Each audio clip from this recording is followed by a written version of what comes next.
Hey folks, it's Rick. Happy Teletaco Tuesday, number 25. 25. Been a great week so far. I went to see what I consider to be maybe one of the best concerts of my life. Now you may say Health Aid Kombucha Pomegranate flavor. You may say, but Rick, haven't you seen some amazing concerts in your life? What about back in the 80s? Didn't you see Stevie Ray Vaughan? Yes. And you see the Ozzy Osbourne Bark at the Moon tour? Yes. Didn't you see the Who play at Three Rivers Stadium? And you were in the fourth row? Yes. All those things are true. But this concert last night, I believe, topped them all.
You know, my favorite songwriters are both named Paul. Living songwriters. I like John Lennon a lot. But Paul Simon, what a concert. Holy cow. I was just totally enthralled from beginning to end. At the very end of the concert, it felt kind of sad because he was saying this was his farewell tour. And he was playing American Tune all by himself up there with acoustic guitar at the end, and then he played Sounds of Silence, and I was just really, wow, that's amazing. I don't know someone who's not been bad. Don't have a friend who feels at ease. I don't know a dream that's not been shattered or driven to its knees. Oh, but we're all right. We're all. We've lived so well, so long. Still, when I think of the road we're traveling on, I wonder what's going on. I can't help but wonder what's going on.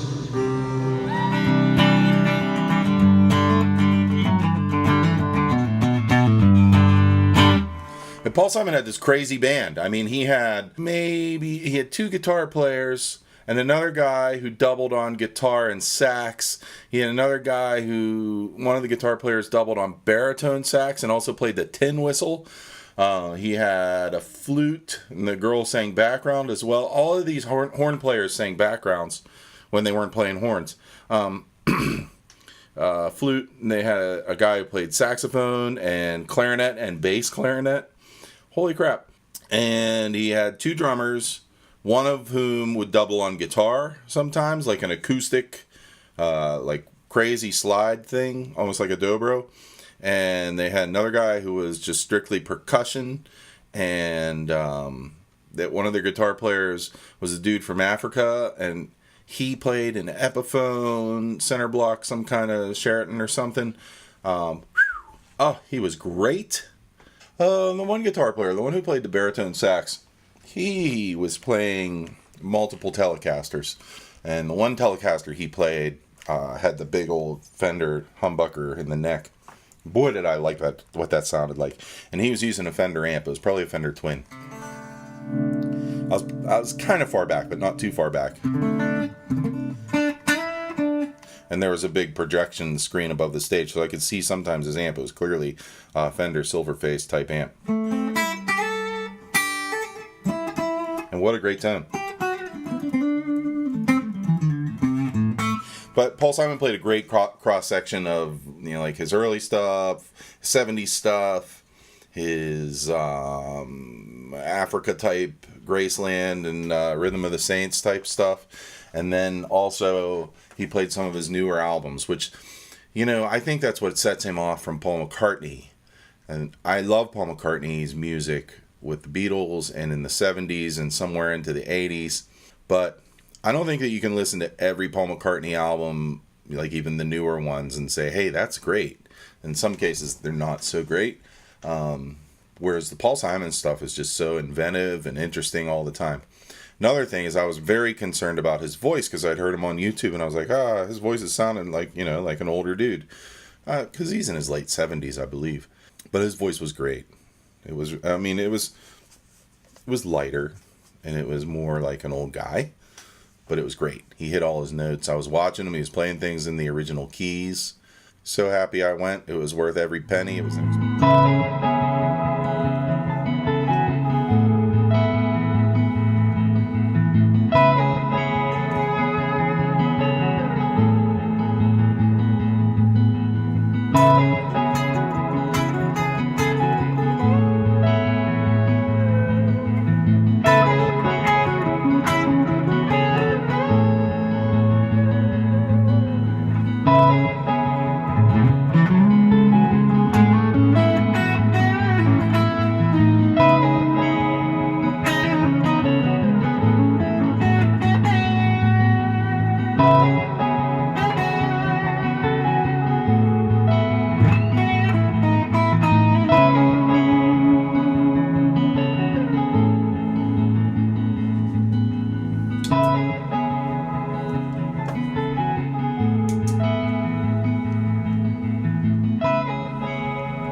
That's a good sound of Telly.